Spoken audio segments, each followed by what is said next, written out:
So talking about the PwC radar report and the stark contrast from what the report says and what PwC are actually doing.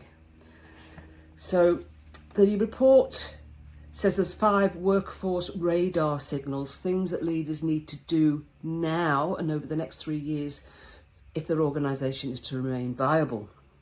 And one of them is location.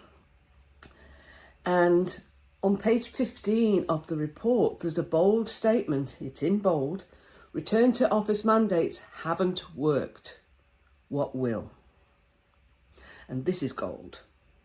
The idea that being on site all day, every day, is necessary to establish and sustain a strong culture is a myth. Don't be afraid to offer flexible options for fear of diminishing it. So it's calling the RTOs a myth that they're going to establish and sustain a strong culture. And I absolutely agree. A culture doesn't grow in an office. Culture is not dependent on a location. But in the UK, PwC are mandating employees are in the office 60% of their time. In the US, they have to be in the office 50% of the time. In Australia, the total flexibility. So what's going on? And the report says that whilst many organisations are mandating a return to the office, hybrid workers demonstrate the highest satisfaction levels. 74% are engaged and 76% feel like they belong. So there should be options for employees, not mandates. And despite the conflict, the report does have some sound advice, and it echoes what I've been saying for years.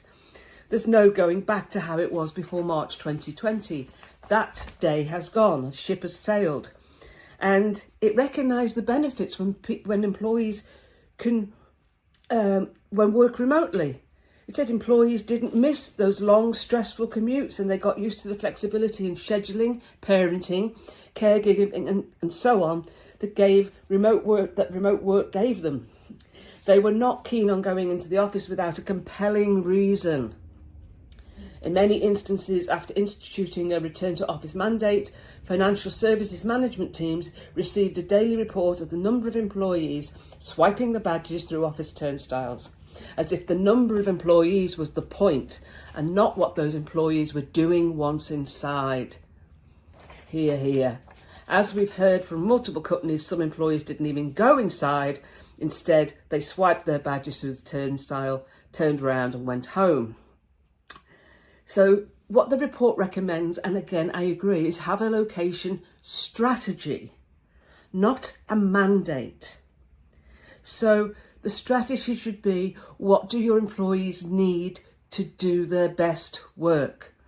When, where, how? And what do they need to grow their careers and develop? What is the strategy to attract and retain your talent? So the location strategy has to be dynamic. It will change over time. So it has to be flexible.